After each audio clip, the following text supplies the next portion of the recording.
Clarity, and I have to print some off, which I can't really do at the moment. But there is, I mean, here we are, we're debating with girls who have been told that they're victims.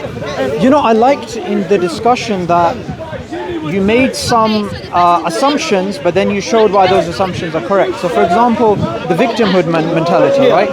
So, you have a lot of bravery coming up and saying these things when a lot of men feel that way, but they don't feel like they can say that. Well, remember, men learn by example, and I've been doing this for a long time, and I speak to men who are the top people in our movement and other men, and I've talked to men whose completely lives have been ruined, and so that gives me the confidence. And I also have huge empathy for the way men and boys can be treated. I also have empathy for women who are treated badly. This posh lady here is probably on a wage I will never see in my life, and she's been well educated and she's got a good life and she'll probably marry well. Now if she decides to divorce, she'll be the one in control of all that. Whatever her husband is, will have to do what she says. Or there's a small possibility she could marry an abusive man, because that happens. Sure. And there's one point in which she said something which I normally hear, which is, you're a man, so you can't tell me. Like, can you explain the psychology behind that? It's someone saying, you can't question me, only I know, you don't know anything. Look at how many women talk about men. I don't know what you... Can you not do that? Because you're blocking the... Andy Nye. Could you please not go to the side? Thank you, I appreciate that. Because I've done a lot of work to put all that. Keep up the good work. Yeah, well, could you move This along? is the feminism. So I got dizzy I've get that a bit too. So how are you doing? Are you all right now? Yeah, I felt a bit dizzy over there, and I've got down there something and I felt better. Yeah. Well, we don't go for lunch anymore. It takes me forever to unpack everything. Yeah, that's right. Yeah, no, well, I usually stay till 2:30. But that was interesting. And you found those girls. You get girls coming here who are confident, and then they're telling you that you don't know what you're talking about. I had a young woman once who I thought was a young woman. She was actually a girl at university, and she was telling me about manual work, and I've done heavy manual work at times. And I said, okay, well, when have you done manual work? She goes, oh no, I'm still a student. And I'm thinking, what the hell are you doing telling me about heavy work? And I've met men who have worked all their lives doing heavy work, and I'm just thinking, it's actually embarrassing. It's like me going in and explaining to a woman what's it like giving birth. I don't do that because I don't, for a start, I'm a male, and some women can be in labour for 2 days, for Christ's sake. But when it comes to issues like abortion, I'm saying, well, no, there's more to it than that. Men do have a right to speak about that. It is the woman's body, yes, but it's the child's body inside as well. It's a complex thing. I just wanted to add one small thing, that you spoke about the doctors, right? The women who in their mid-30s, they decide not to go. Yeah. So there's a BBC article I was reading about one of these developing countries where they actually have a health crisis, a national health crisis, because more than half or about half are females in medical colleges, but they don't actually go into medicine. And it fills up the spaces which need, but no one wants to call it out because the woman wants to do it. And women are affected by this too. Working class Is it the woman women, wants to do it, or is it society? No, the woman wants to, and all that matters now is what the woman wants to do. Right. And because she's more articulate, she'll get what she wants. And also, they say about society wants this, society wants that. I don't know who society is myself. It's the woman. If they want to do something, I suggest they do it. And if they can't do it, then I'll suggest they do something else, just like any man does. See, that no one focuses on the man that is weaker, or the man that has less intelligence, or whatever. It's only the women. It's all the time. Honestly, I rip them to pieces of silly cows. What's wrong with them? What's wrong with them is they're indoctrinated children. I felt she was being very condescending, but you were trying to give reasons, but then her reaction was quite generic. It's the standard reply you get. You can't tell me something. It's because we're now more advanced than they are, and they don't know that. We know the issues. They think they know them, and they come along and they believe that they're the ones fighting the mainstream. They're not. We're the ones fighting the mainstream. They are the mainstream, and they don't know that. And you said the first and second wave is attacking third and fourth. What did you mean by that? Over the trans issue. Right. Trans is men who identify as women. Right. The first and second, the old feminists say that a man who believes he's a woman is not a woman, which is true. But the third and fourth wave feminists, the modern young girls, are saying, well, if a man identifies as a woman, he is a woman. Until he goes to the same shower. No, what happens is you're getting men who are predators going into women's showers, and you're getting some men who do that. But you're also, the reason the first and second wave feminists hate it, because they don't like men. It's more, and they created this. They said gender is a social construct, so it doesn't matter what you're born, we're all the same.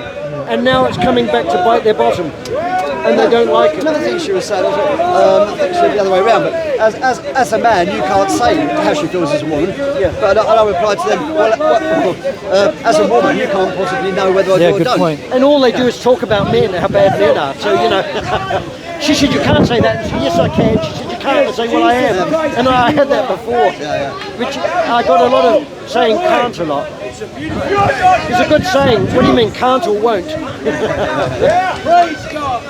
I had an old guy say that to me. When people say, oh, I can't do this, I can't do that, and he says can't or won't. The can is often, it's an ambiguous word, it can mean allowed to or able to. Or you mustn't, or it shouldn't. And all these words. And in her little world, you can't, because the people she meets never says that. Then she comes here and hears something she doesn't like. So, you know. So you said men created institutions, right? Yeah, they did. So if we look at, for example, science, philosophy, art, and you know, you can say the same sort of thing about these the male fields, brain. right? Yeah. So aren't we not dealing with the elephant in the room, which is there's biological changes and there's gender roles, and we need to accept those things? Yeah, we do need to. But I always think if there is a woman who's brilliant, she should have the opportunities Yeah, of course. as well. And there are a lot of men who hold positions which they shouldn't, because they're not bright enough or they're not good enough. So it's complex.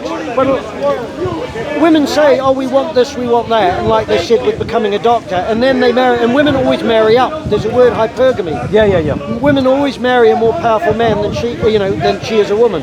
And now women have got the top jobs, the most money. They can't actually find anyone to marry who's higher than them, and they don't want to marry down. They don't want to marry a man who has less money or has less position than That's them. a very red. Are you like part of the red pill? Yeah, that's the red pill is something the men's rights movement used. The red pill, the blue pill. It's a big thing in our What's the culture. difference? What's the difference? Red, blue, white. Well, there was the movie. What's the movie called? Matrix. Matrix, yeah. And he said, and the guy said to him, take the red pill or the blue pill. The red pill will wake you up and life will be horrible. The blue pill, you'll stay in a dream world and everything will be nice. And anyone who wants to face difficult things, life is not always going to be easy for you. And a lot of people, it's proven to be true. So do you think that there's going to be like for example, before the Victorians, society was a bit more promiscuous, and then you had the Victorians who were more conservative. Then in the 60s, people were more liberal, and then people. Do you think it's going to be like an elastic thing where people are going to come back to? You go from one side, but then see, feminism would be over tomorrow night if all the money ran out and a woman was reliant on a man to survive. See, the thing is, what they forget is that men also relied, especially in the old days, a man could make money by labouring. A woman couldn't make the same money, and she needed someone to provide a roof over her head. He couldn't do the washing, he couldn't do the cooking or the cleaning because he didn't have time. And in those days it was all manual. There weren't washing machines, there weren't vacuum cleaners, there weren't all these things that helped you, and there wasn't central heating. So even keeping the fire going in cold countries and drying stuff. It was a full-time job, and women, working class women, did manual work. They did to keep the family going. And in factories, married women went to work later than a single woman because she was expected to get the children to school and the man to work. Probably the man to work first and then the kids to school, and then she went to work. And if she was lucky, her husband made enough money, which meant she didn't have to go to a factory either. And they don't know any of that. They don't know how hard life used to be. Well, how many men died in war? Also, how many men died in factories? And fires. I'm looking forward to women going. Well, a lot of feminists say, women weren't given the right to die in war, and you think, are you idiot? Are you a fool? How would you like to die in a trench covered in mud, rats and crap? Yeah. In East Africa, there was a tribe which had warrior women, and these women, because they had to become more masculine, when they went back to their societies, they couldn't actually marry and have... The Amazons? There's a legend of the Amazons, and women did sometimes. I mean, the Russians had women who were snipers. They would have been young women with good eyesight, and they were quite good apparently. But But there are, I mean, a woman should be able to defend herself, because if somebody gets past the husband and gets in the house, you want her to defend the family. When they're attacked, they want defending, and they don't, I mean, they don't look too weak. Well, a lot of you watch these superhero movies, and the punch-ups and the fighting goes on for 15 minutes, and in the real life, the first whack over the head, you'd be done. And women see the bare-knuckle fist fighting and jumping over things and all that, and a lot of the young today think they can do that. They don't realise that when somebody who can punch well collects you in the head, you're out. You know, you're seeing little birds, and you can't get up. Don't even know their fists. I've seen so many. And this is the thing, they actually think that they are capable. I read a thing, there was a young bloke who was at a van, flat deck, and he was talking to his mate, and this car pulled up, and there was a woman in it with tattoos and that. So, and she came up the drive, and wacky knocked, and she went on her back, got up, ran off, gave the fingers and swore at him and drove off. She thought she could, and she was attacking somebody who had nothing to do with her. She didn't like the look of him. And hopefully she learned something from that. But most guys wouldn't do that. They wouldn't know how to. And violent women rely on the fact that a lot of men wouldn't hit the back. But sometimes, I don't care who it is, if somebody's violent, you're allowed to hit yourself back. Hit them back, not yourself. I don't think it's fair how the patriarchy forces 60 plus men to go working on the motorways, fixing them in late winter. So, when she used the word patriarchy, you didn't actually. You used the word patriarchy. You didn't. But when it is actually used, no, she used it after you used it, right? Yeah. So the thing is it necessarily a bad thing, patriarchy? No, it's a good thing. Okay. They don't know anything about male responsibility, and they don't also. Sorry, before that, can you define it? Because I think she would mean something else. Patriarchy means institutions which keep society running, and also, unfortunately, we're at a time now where our institutions are almost our enemies, because we've got globalist people sucking up all the money, and usury and things like that. But it was the responsibility. See, in the past, Parliament, they looked after war, the empire, and the major works like the railway and the sewer works, even though they were private companies. Everyday life was run by the church charities, and they were run by women. Women ran everyday life in Britain because it was everyday life. Parliament wasn't involved in that, so everything's changed now. And now Parliament is now trying to dictate to you how you should live, and what opinions you should have. And that doesn't go too well in Britain, because, or any country. We're not used to that, and it's happening more and more. Even the COVID stuff, we're in a huge time of massive change at the moment, and people are learning. And the lockdown made people go online because they weren't listening to the news, it was just repetitive. People have learned a hell of a lot. And I'm hoping with the new load of lockdowns they're going to try again, that people actually say no. And they don't know that the so-called vaccine has actually killed a lot of people. It's not really a vaccine. Well, the thing is, I would disagree with you on the vaccine part, but on this issue of patriarchy, they put these three evils together: patriarchy, gender roles, and toxic masculinity. However, toxic masculinity is, in essence, that protectiveness that men have over women. So one of the interesting things which some academics have spoken about is how, with the breakdown, like in this country, how Christian values have gone down, so therefore that toxic masculinity, if you like, has gone as well, then it's acceptable for women to go into, say, the sex industry or certain types of things, when in the past protective jealousy would make men stop the women of their family from doing things like that. Well, do you know, a lot of time is what we want is not what we need. No. And the role models that we've got today are not good, and a lot of older women have realised that they were led up the garden path by people who weren't living in the real world. We have a woman now who's been talking about, she writ magazines for 20 years, and she was promoting abortion.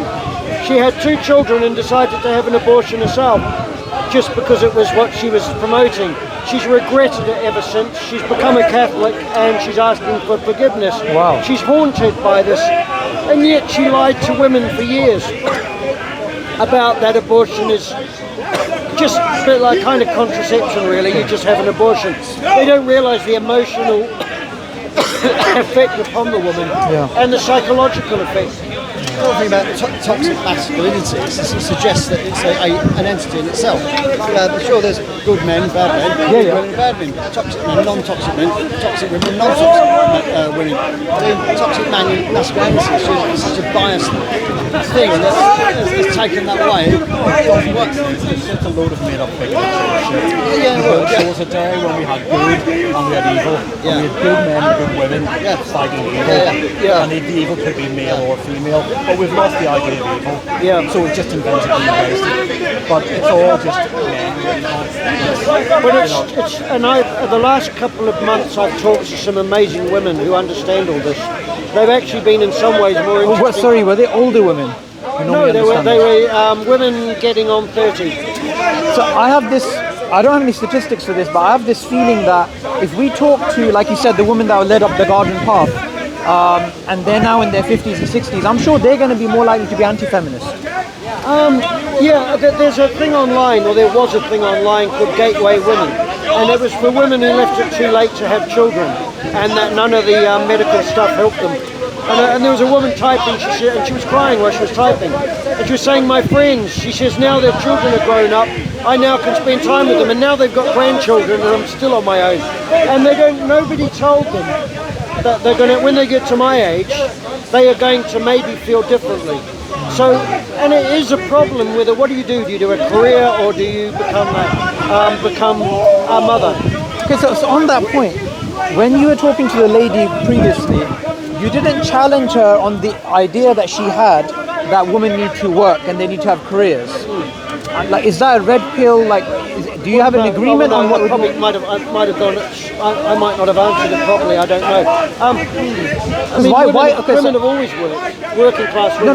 No. I know that, but what I'm saying is, for example, if men are 50% in industry, then 50% have to be women, and then you create these disadvantages. She did say about CEOs and stuff. What they do is they insert women in to make it equal. And Mike Buchanan, Justice for Men and Boys, he writes, there's a lot of studies on it that performance lowers, because these women, you can get women who are the same standard as the top men, but a lot of the women get put in that position and they aren't of that standard. They haven't had the experience and they're just fillers to make it equal. So why does there need to be half and half?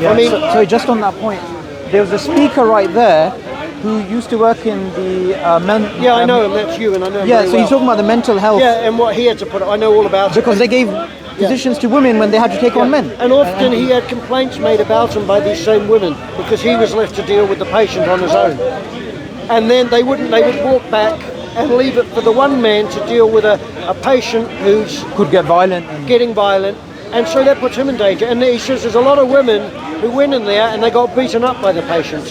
And not only that, some of the patients now, because they haven't got a disciplined environment where they know where their boundaries are, they're now running the hospital. And a lot of the experts... In the name of equality. Oh yeah, in the name of equality. The psychologists and the psychiatrists, they're all left-wing liberals, but they don't have to deal on the floor with a patient that's having a psychopathic episode. They don't have to.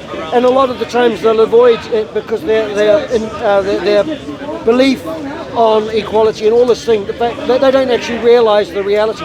Most people Sorry, do you believe in equality? I don't think there's no such thing as equality. Everything's different in the world. Men and women are different. We're meant to be. We complement each other. We should. We're not even equal to ourselves. As we get older, we can't do the things we used to. A sportsman or a sportswoman is not equal to herself on any given day. Everything's different. It doesn't mean that women can't have opportunities. Of course they should. By law, equal opportunity, because by law it should be common to all sorts of people, big, small, it doesn't matter, including gender. Equal opportunity, they've got that. What if equal opportunity, this is hypothetically, what if equal opportunities led to, in, say, for example, the STEM sciences, right? Science, technology, education and whatnot. you end up with more men than women. Say 90% men.